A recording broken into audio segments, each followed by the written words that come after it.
BYU, SMU. Big matchup tonight at Gerald R. Ford Stadium. BYU comes into this one, as we've already talked about and has been talked about ad nauseum, as a severe underdog, double-digit underdog. There is not much expectation for BYU to go in to Ford Stadium and win this game. If BYU wants to get the win, how do they do that? Well, first things first, I went back and watched. I've watched the entirety of the Nevada SMU game twice. I've watched it in its entirety. I've rewound it. I've looked at a number of things in this game. I also rewatched a game that I was in person for, watching BYU and SMU in the 2022 New Mexico Bowl. And I also looked at SMU's game against Houston Christian this past week, which they just absolutely ran roughshod over HCU. What does BYU need to do? SMU is a defense, speaking from the offensive perspective for BYU first. SMU's defense is a 4-3 alignment, and they believe that they're going to essentially be able to do what they do in base alignment and get away with it.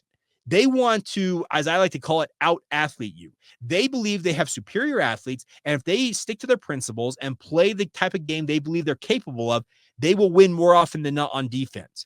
How does BYU attack that? Look no further than what Soljay Maiava-Peters did for BYU in 2022 against SMU.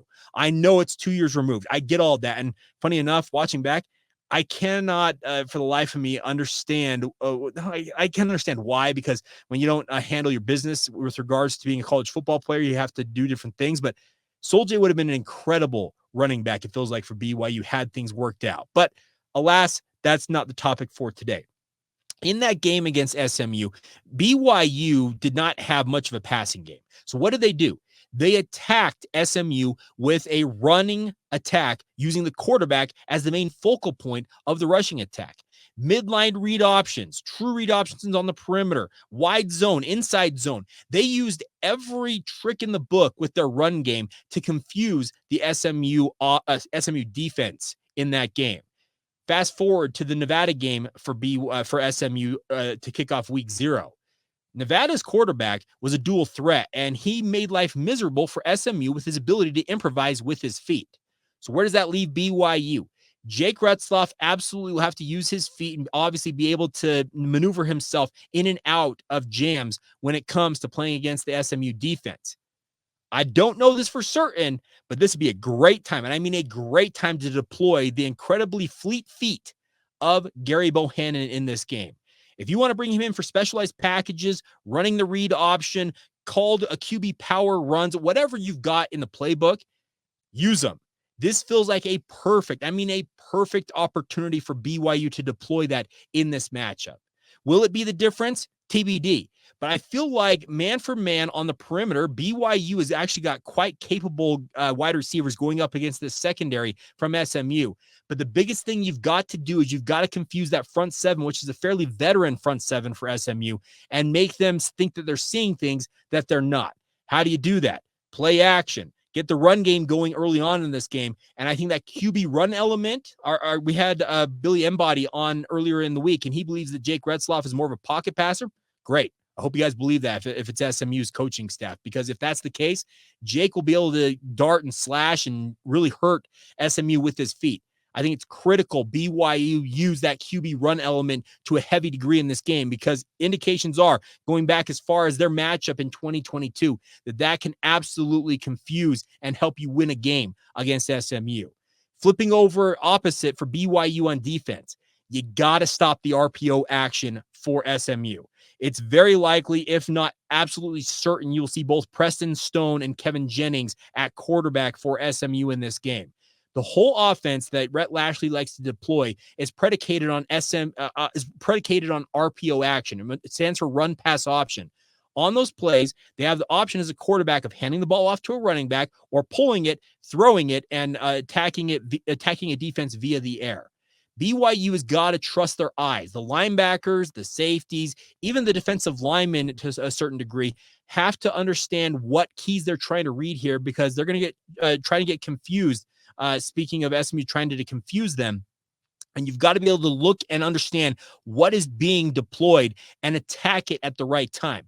Yes, there are going to be times BYU will gamble on potentially shutting down the run in an RPO action, and a guy like Preston Stone may pull it and sling it over your head for a 10-yard pickup. You'll take that every so often, so long as you're winning more than you're losing in this. This is a game I believe that BYU needs to make this a one-dimensional game. I would go all out on shutting down Brashard Smith if I'm BYU. They're a fantastic running back. Speaking of the SMU Mustangs, shut him down, limit the ground attack for SMU, and force Preston Stone and or Kevin Jennings to beat you with their arm. I don't believe outside of RJ Maryland, who, by the way, RJ Maryland is a seminal talent. He is going to be a high-level NFL tight end, much like his father when he decides to declare for the NFL draft. He's an incredible player. But outside of him, I am not all that concerned with the talent level of SMU's receiver core. They have not proven to be the Rashee Rice. Remember, Rashee Rice was absolutely dynamite for SMU, and he's still doing that in the NFL to this day with the Kansas City Chiefs. Well, since he left, and Billy Embody alluded to this, they have not had a proven wide receiver step up and kind of seize the reins and become that go-to guy. Well, RJ Maryland is that. He's a tight end. He's more of a Y tight end, kind of a slot tight end, if you want to talk about it. I would bracket cover him, have a linebacker underneath, have a strong safety over the top, and make life miserable for that dude, and essentially tell them, okay, find somebody else to attack us in this defense. So yes, number one, shut down the run. Make sure Brashard Smith is a marked man every single time. Don't allow Kevin Jennings and Preston Stone to attack you with their feet as well in the QB run game. And then just swallow up RJ Maryland. And if somebody from SMU steps up and beats you in that circumstance, well, guess what? You probably tip your cap to them and say, you know what? You solved the riddle and you beat us in a different way than we anticipated. I don't think it's all that difficult to defend SMU in this game, but talking about it and actually doing it are two very, very different things. I'm not a guy on the field. I am what I like to call a second guesser. I sit here in a studio talking about BYU sports for a living. It's a really fun thing to do, but I'm not the guys making the plays out there. The guys like Tyler Batty, John Nelson, Ace Kafusi, Harrison Taggart, Jack Kelly, Tanner Wall, Jacob Robinson, just to name a handful of guys. They're the ones that are going to make the difference here for BYU on defense. So, once again, how does BYU win this game in my mind? Number one, offensively, you attack them with the QB run game. It is confused SMU going back once again to that New Mexico Bowl. Remember, I love Sol-J Maava-Peters, but there's a reason why he transitioned to running back after that one and only start he got at BYU as a quarterback, because he is a he's a running back. He was not a quarterback. He was a running back playing quarterback in that game. But guess what? Plenty effective, and BYU found a way to win that one because they confused the heck out of SMU's defense in that. Number two, attack them via the ground game. Using your quarterback's feet, using LJ Martin. Put this on the offensive line. I know Connor Pay and his compatriots on the offensive front would love nothing more than to go out there and run roughshod in this game. It is an offensive lineman's dream to run for 200, 250, 300 yards in a game. I think that may be a far cry for BYU to actually pull that off, but tell your guys, you got to control the tempo of this game with the ground game. So that's the second thing I guess I should. It's kind of 1A, 1B. Number two, shut down SMU's run game. Make sure Brashard Smith, as I mentioned, is a marked man. You find him on every play. You hit him more often than he would like to be hit, and you make life miserable for him and force SMU to become one-dimensional. And then number three, find RJ Maryland just like Brashard Smith, make him a marked man, and take him out of the passing game. Do not try and cover him one-on-one. I'm telling you, he is a cheat code when it's one-on-one. I've watched enough tape to see that this is a kid who can absolutely torch you. Then the final thing is, play fearless. SMU has got a 9-game home winning streak. If I'm not mistaken, it was the number like 53-plus points in those 9 games that they have won at home there at Ford Stadium. You're going in as an underdog. Go in there, play fast, play loose, but also, I guess the final point I'll make here is play disciplined. Against Nevada, SMU got in their own head more often than not and made some just absolutely boneheaded mistakes. Slapping other guys on helmets from the opposing team, getting personal fouls and unsportsmanlike conduct penalties in very inopportune times.